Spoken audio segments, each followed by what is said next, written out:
Welcome back to Morning at NTV. This is the show that keeps you informed, educates you, and today we'll be talking about the film industry.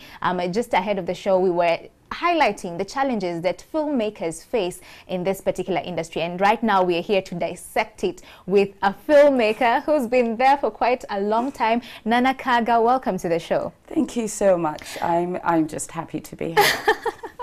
I'm sure there are many issues that you'd like to put to the fore, things that actually make filmmakers not excel as they're supposed to excel. In Uganda, the filmmaking industry is faced with so many challenges. Why are we seeing this? And the quality of film productions are actually low. Why are we having this? I think that challenge is good, first of all, because without challenge, you can't do your best work. But especially in Uganda, I think that film industry comes with a stigma. You know, I don't know if growing up, acting was for bad drama actors. Like, you remember Baka Imbida, I don't know if anyone out there does.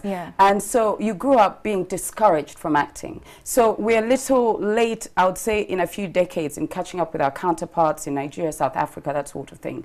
But I think that the challenges in the Uganda film industry, first of all, is changing the perception of the public and letting them know that the arts and drama are the new voice of people. Visual media has taken over. So in that respect, changing people's mindset will go a long way to removing the challenges. Because as a filmmaker, there's a lot you have to incur in Uganda. Yes. Things like logistics. If you're changing sets, there's traffic, there's actually people not seeing that you using their, I would say, premises is actually a promotional opportunity. It's a marketing opportunity. And it actually builds business relationships. So there's a lot of issues there. Then there's remuneration for actors and the crew. I don't think we have a benchmark.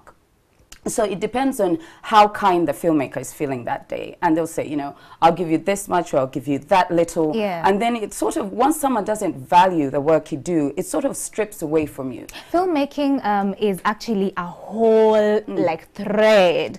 It becomes, it first starts with conceptualization, the script writing, and there are different people playing different roles. So when it comes to remuneration, like you said, what's the payment bracket for a script writer? Because I know a good film is as a result of good script writing. Yes. I would say, first of all, the scriptwriter needs to make a decision. If they still want to have intellectual property right within that script, and that means that you have longevity in remuneration, or you can make the decision to sell it outright. Now, in Uganda, like I said, we don't have a benchmark. So one does wonder, how do you put a price on a script?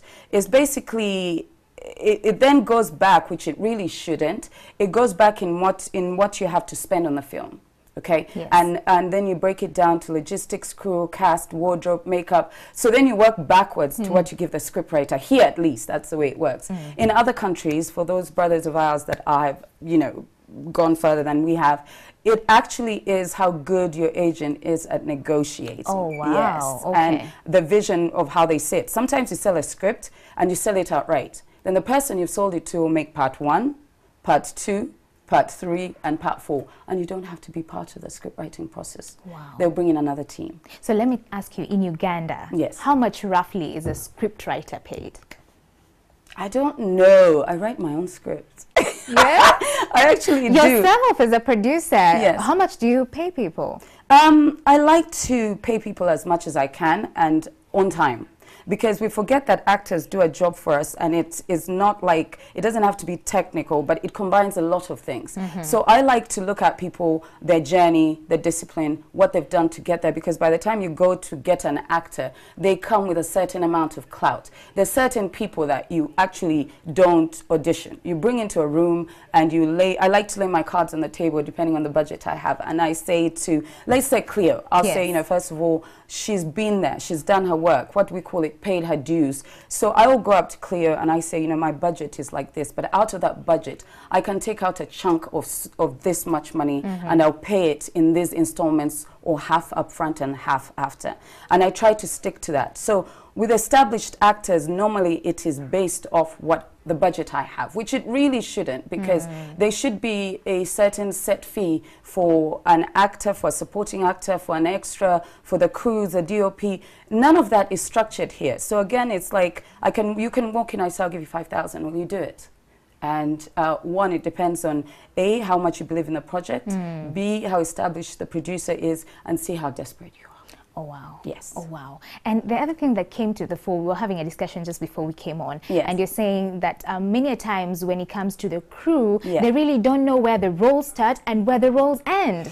It's very interesting because, first of all, my company is called Savannah Moon, and we like to do project schedules, and we like to do call sheets, and we want crew contact sheets, and we have a runner. Normally I have 2 runners on set, okay. A gaffer, an assistant gaffer, a first AD, a director, a sound supervisor, script supervisor, makeup, assistant makeup, wardrobe. It's a whole thing. But defining the roles in Uganda is really hard. Where does one draw the boundaries? Because you know, you will have a producer walk in and they're producing this project, and it's a great project, but they don't know when not to overstep the director or not to overstep the director of photography. Yes. Those are the 2 very important people on a set, the DOP and the director. The producer is there to put the project together financially, sometimes to consult on which director to use, which DOP. So in essence, I would say that know your role, study it. There's nothing better than studying for something yes. and being the best at it, and knowing that I don't cross into the sound guy's lane and he doesn't cross into mine. And also mutual respect is very, very important on sets. Here there is no mutual respect of saying, okay, that's my director. When I'm working, I don't cross the boundaries. When she calls cut, we can have a giggle. And the respect actors need to give the directors is, I can't say it enough. It yeah. is so important because the director doesn't get a break. You might have a day as an actor where you have 5 days out of a 30-day shoot. The director has to go for those 30 days. It wears on you mentally, physically, and when people start to lose it, I would just say, give them space. You know, the producer, give them respect because that's their money you're spending. Yes. And they basically invested in something. It's an investment. It's an asset. You have been exposed not just here, but outside Uganda when it comes to film production. Yes. Where is the gap? Why are we having this major challenges here? Is it that the film makers do not take time to you know, have this pre-production meetings yes. and have set, you know, clear set guidelines on what every single person should do? Where's the gap? The gap is in actually establishing a well-oiled machine. Pre-production meetings are fantastic, but if your DOP doesn't understand the director, you're in trouble. So I tend to reuse and use the same people because they've kind of figured me out. When I go silent, it means it's going pear-shaped. And when I'm sitting there and I can't even coach cut and I'm staring at the actors, that's a fantastic time. But the challenge comes in especially great scripts. Can I say that? Great scripts. Not yes. everything is a tragedy. Not everything is about AIDS. Not everything is about death. Africa is not a dire continent. We are a thriving, vibrant people True. With rich storylines, but very rarely do I get scripts that actually weave that tale yeah. of coming of age stories, of accomplishing things, of changing your mindset, of culture merging with Western civilization, tales that actually uplift and get you thinking. I think we've been oversaturated with a tragedy that's Africa. I don't see any tragedy in yeah. it. I think my Uganda is amazing. I think we're the best continent ever. Oh my God, do you know we're Wakanda?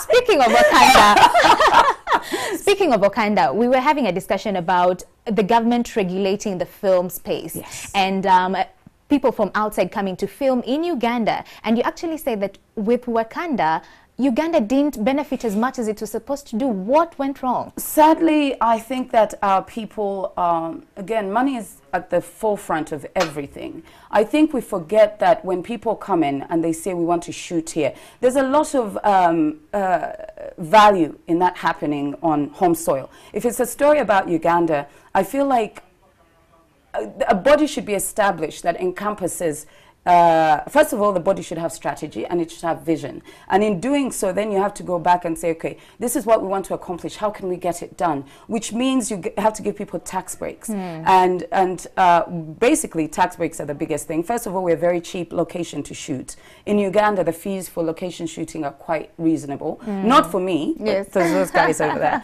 And in that respect, then it's just negotiation. What do we want from these people? And I find that we don't ask for enough, but we ask them for the one thing that really shouldn't be the driving factor. We want money. And we don't know how to negotiate these deals to the point where our people get knowledge, they get money, and we also are exposed, because right down to the tea woman, the water woman, the girl that does the laundry, there has to be a value chain where people actually, money is passed on. So I think we look at the macro picture as opposed to the micro one, and then we kind of never make up our minds. I don't know if you've been in negotiation with anyone who can't arrive at a solution. It's frustrating. It's really frustrating. And when you're shooting, the timelines are so tight. Yes. You only have your actors for a certain amount of time because they also have personal lives. So most people, what they do, they say, you know what, we can't, first of all, what you're asking for, we can pay. But if this is what you bring to the table straight out of the gate, we're going to have problems. Yeah. Okay, we're going to have problems. So you find they go to another country that actually has done this. They've seen the bigger picture, and they are willing to say, okay, you will not pay this amount of money for these locations, use them for free. But what we do need is a documentary of sorts that actually showcases what we've done for you. What we do need is you leave your equipment behind. There's some countries that require you that whatever equipment you've brought in to shoot, you leave some of it behind. But why do you think we do not have these regulations? Is it that, is it because we lack a body that is mandated? We do lack a body. We have bodies, for want of a better word. Yes. And as soon as you have bodies, you've taken away the ability to contribute to something bigger, because this person has a different vision, that person has one, and how do we now have a cohesive vision? So we need to establish, I think if they had 3 floors, it would be fantastic. One where you actually submit what the project you're going to do and what it will bring in, and then one that will police what you actually put on there, and then one will help with distribution and marketing, one will handle the actors, which actually also brings into remuneration. Yes. Another will handle the crew. I mean, it's amazing what the Screen Actors Guild in the US does. They provide actors with an option for health insurance, for life insurance. Yes. They handle your checks. They make sure you're paid right. All you have to do is pay a membership fee. And we don't have that. We also don't have inspiration or drive. The other day, and I'm sorry to digress, it's okay. But the other day I was driving and I heard that there's a debate on whether art teachers should be paid less than science teachers. I'm a petroleum engineer. I'm a chemical engineer. Yes. And while the sciences are important, the arts give us life. Music, drama, it's an uplifting thing. It feeds the soul. And if we don't nourish it, it's not going to get any better. So who better to nourish it than us forming a body, but also not to form a body, we need to put the relevant people on there. The relevant people in these bodies. Okay. Yes, the ones who have lived the life, who have made the journey to get where they have to be, and ones that have experienced what it is to be who they are now today. I totally agree with you, and I think this is something that the government needs to look into, because we are a beautiful country with so much resources that the film industry can actually, leverage on. Even the external people who come, like Uganda. I mean, we could have, leveraged on that a lot. Wait, 7 days in Entebbe, is that the raid in Entebbe? They took that as well. I was like, wait, what happened? I have Andrew Chabagero who wants to chip in into this discussion. Andrew Chabagero. Nana. Yes, Andrew. Nice to have you, Nana, on set. Ah, thank you. Nice to see you. Why am I making you laugh? Oh, my God. Now, we have had such a great conversation here. I have Pamela, I have Nacy, I have Isaac. We have had such a great conversation. And on Twitter, it was profound. Now, just a quick one, Nacy, where do we go from here? I think for the future, we are moving. First of all, it's not right for someone to say the industry is still young. The first film made in Uganda was shot in 1932. It's not a young industry, it's a stagnant industry. So, like, with all honesty, so what we need right now is to put structures in place. Like, can we put structures that will not just benefit us today, but for the future generation. Could they also come and build up something and add on to something? What's happening right now is we're building structures for personal interests, forgetting that after you go, those structures die. Could we have a body that is probably regulated by people that understand what they're doing? There you go. And I appreciate UCC coming in to do the festival and everything they say they've done for us. Thanks a lot. But my question has always been, what business does UCC have in running a film festival? There you have it. This conversation can go on again and again and again. I have to cut you short, Nacy. But the conversation is running up and forward on Twitter, on Instagram, and on Facebook. Thank you so much, of course, the hashtag is Morning at NTV. I was with Pamela, Nacy, and Isaac. Back to you, Mala, in studios. Thank you so much, Andrew, for that. And I think we all concur, the filmmakers concur, that they need a regulatory body. And they need to be celebrated. And they need to be celebrated. They need to be celebrated. We are not celebrated. Yes. And yes, I'm sure the government has had that. We will be having this discussion in depth. We'll leave Nana's contacts, her Twitter handle on our social media platforms. So filmmakers, let's gang up. Let's have this discussion, because it's up to us to revolutionize this space. That has been Morning at NTV. We wish you a blessed weekend. We'll be back here same time, same place, 6:30 to 9 a.m. from Monday to Friday. Stay tuned. Have a blessed weekend. My name is Malaki Vilodera. Good morning.